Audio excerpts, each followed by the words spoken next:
teman-teman, kembali lagi bersama saya Syafitra Sana. Kali ini kita akan membuat LRS sistem perpustakaan sederhana, tentunya menggunakan diagram net dan command prompt. Ini adalah sebuah LRS-nya yang saya buat menggunakan diagram net. Ada 5 entitas, ada mahasiswa, pegawai, peminjaman, buku, dan detailnya. Kita langsung aja ke command prompt-nya. Ini adalah tampilan command prompt-nya, sebelumnya udah saya buat. Pastinya yang pertama saya membuat database perpustakaan terlebih dahulu. Setelah itu kita membuat tabelnya, ada 5 tabel tadi ya. Cara membuat tabel itu dengan create table. Nih, contohnya tuh seperti ini, create table. Create table, lalu kita masukkan atributnya, lalu kita masukkan juga tipe datanya.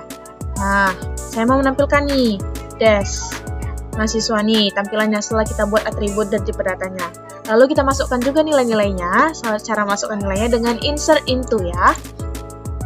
Itu muncul tampilannya select from mahasiswa. Inilah tampilan dari mahasiswa. Lalu di tabel kedua ada pegawai. Di pegawai ini metodenya sama seperti yang atas. Kita buat dulu create table, lalu itu mahasiswa untuk masukkan nilainya. Lalu ini tampilannya. Select from pegawai. Tabel yang ketiga kita buat buku. Di tabel buku ini juga sama metodenya dan ini tampilannya.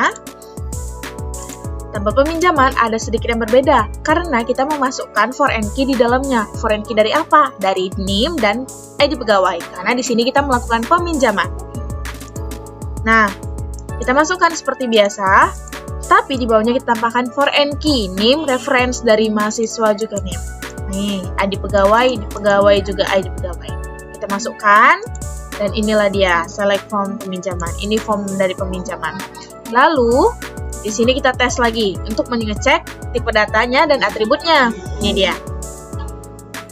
Di sini terlihat jelas bahwa NIM dan ID pegawai adalah sebuah foreign key karena di sini kodenya mul, bukan primary key. Oke? Lalu di tabel detail yang terakhir juga sama, membuat foreign key dalamnya ada ID peminjaman dan ID buku karena di sini adalah detail dari peminjaman buku-buku tersebut gitu. Nih, metodenya juga sama.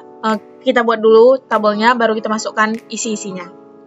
Dan di sini saya mau berbeda sedikit karena di sini kita bisa menggantikan dari yang update nih detail.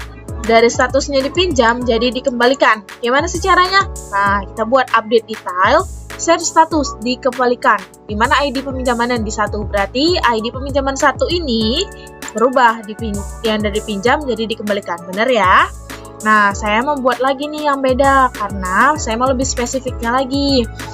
Dari yang ID peminjamannya 6, lalu kode bukunya 1, jadi nggak yang 6. Kan kalau satu-satu ini 2, nah saya cuma mau 1, jadi ID peminjamannya 6, dan kode bukunya tadi 1, berarti yang ini ya, yang ini, dan benar, dikembalikan. Oke, berarti sudah bersifat database-nya.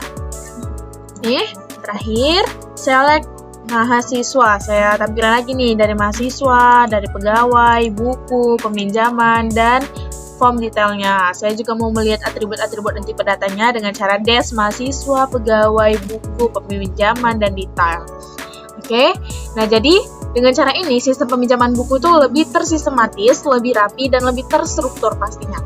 Oke, sekian video dari saya, semoga bermanfaat. Terima kasih, bye-bye.